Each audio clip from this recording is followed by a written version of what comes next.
Okay, so the next step is to remove the timing belt, the whole purpose of the teardown. What you want to do is get everything on top dead center. If you see the blue timing marks here on the camshaft, and then there's some little cogs back there, I guess, or timing marks on both sides. They sell a tool to wedge the camshaft so it doesn't rotate when you remove the timing belt. I called in the professional roughneck, does this for a living. He come up with this nice little method of using a block of wood that, from what I've seen and read online, is probably better than the expensive tool they're going to provide.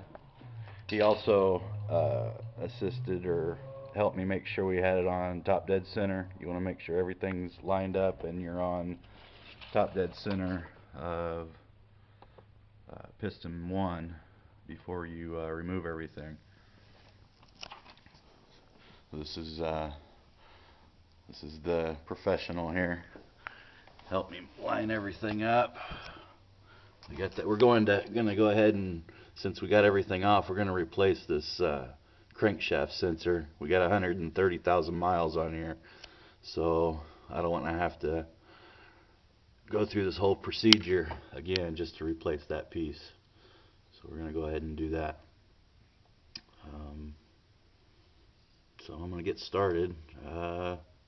Probably pull this back, and you put a pin in this little hole on the tensioner to relieve the tension on the timing belt, so we can remove that.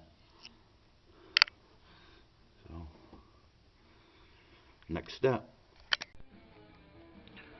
Okay, so got the crankshaft pulley off, crankshaft sprocket, removed the tensioner, the auto tensioner, and the tensioner pulley, and then removed the timing belt, the whole purpose of this job. In the process of removing the timing belt, the designers or technicians at Hyundai looped it through or around the crankshaft position sensor or angle sensor, depending on where you look. So I had to remove that sensor to get the timing belt out. It's probably a good idea to replace this while you got everything off. I'm having a hard time finding that part right now. This little thing costs so far around $100, but it's a good idea to replace it, because you will, if this goes out, you'll be stuck with a no start situation. You can lose, I guess, the camshaft position sensor and still be able to run. It's a lot easier to replace since it's on top. This, you have to go through the whole teardown procedure to replace it. So go ahead and call around and see if anybody's got it in stock. Otherwise I have to wait till Monday. Also, when I relieve tension, our handy little wood blocks came out of place on the, what would that be, the right hand bank, I guess. Left hand bank stayed inside. I'm assuming because the tension on the springs or valve springs is forcing those to turn down, and then on the other side it was forcing to pull up. So if you're looking at this video as a how-to guide, I'd probably put a block, hindsight, put a block on both sides, one on the top and one on the bottom. So if the tension's going to push up, the bottom block would hold it in place. So now with, I don't know if you can see the blue mark here, or timing mark, I'm going to have to align that with those timing marks in the back before I install the new timing belt. And the same with the other side. It rolled back towards the firewall. I'll have to roll that up and align it with that timing mark there.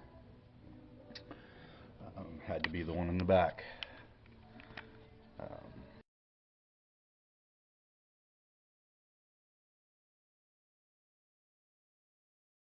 So the next step, I'm going to go ahead and remove the water pump there and replace that. And hopefully there won't be too much antifreeze in the motor there to get me all wet when I pull that off. So that's the next step. See you after that. Okay, so I got the water pump off. You can see down in there, there's a rubber seal around that that the new water pump comes with. So you want to replace that. Make sure you replace that. Also the gasket, which the water pump comes with, depending on where you go. Of course, there was a lot more antifreeze in the engine than I thought. Made quite a mess. Don't let your pets or kids play in that. It's very poisonous. If you want to knock off your wife, that's a good way to do it. Okay, so next step, put the new water pump back on. So when I pulled out my new water pump, it appears a little different. Apparently, for $130, you have to build your own.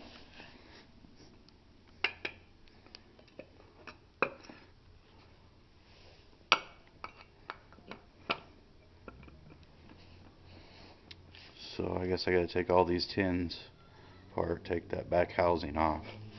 Oh, and they give you a nice little gasket to put it all back together. You know,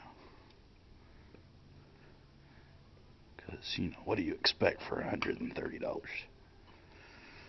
So,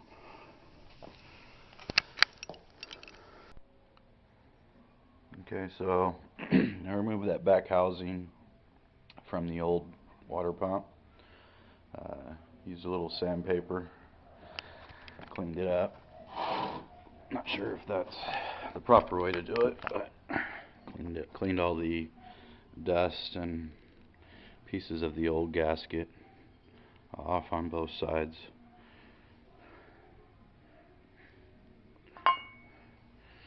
I'm going to take new gasket and reassemble on the new housing, or on the new pump.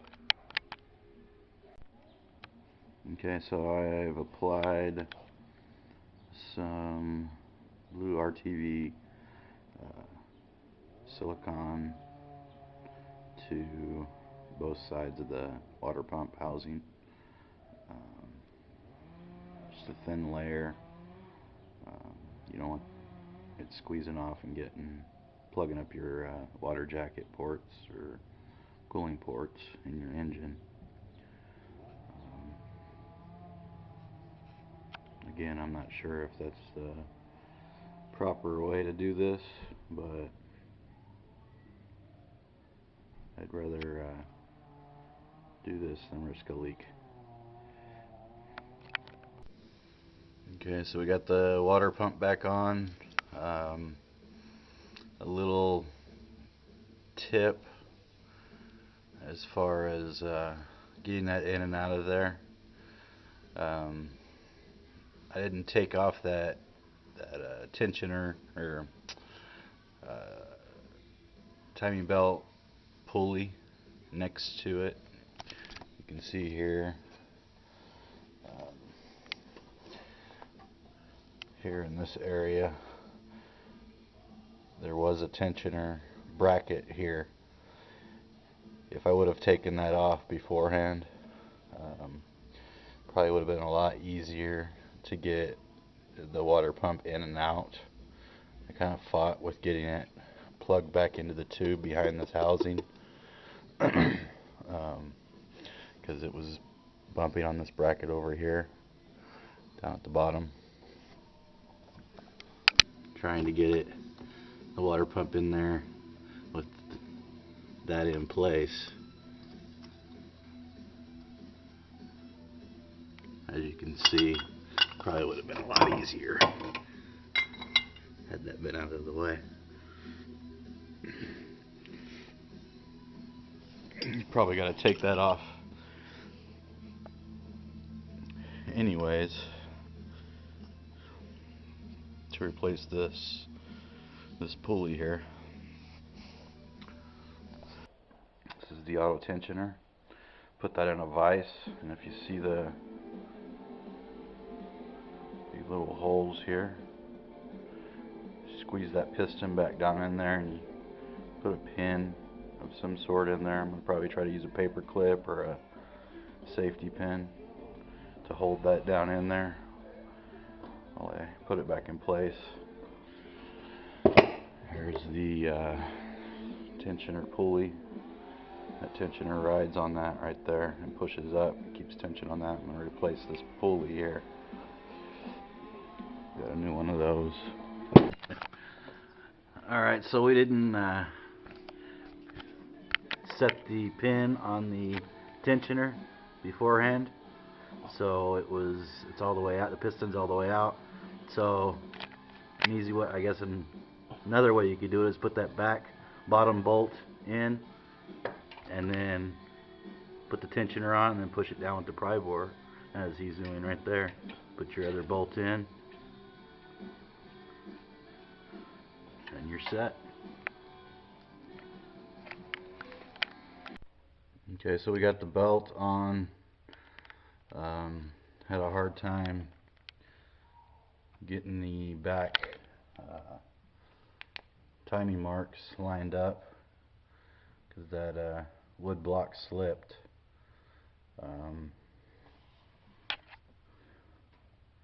Might be a good idea to go ahead and get that part from the dealer or whoever that holds those cams in place.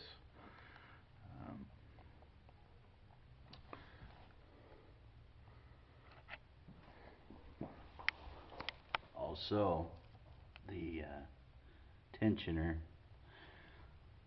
takes a special tool. You see on these two little holes there, takes a special tool to set the torque anywhere from 3.8 to 4.5 millimeters. I think I got that set okay as far as the slack on that. I'm going to manually turn the crank a couple of times, make sure everything's still lined up. All our timing marks are in place. I have to order a crankshaft position sensor. Nobody has it in stock. It's a weekend holiday, so probably pick one up on eBay or something. But we got it on there, so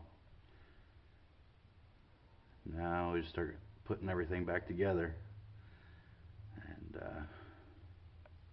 rotate that a couple of times, make sure everything's still lined up.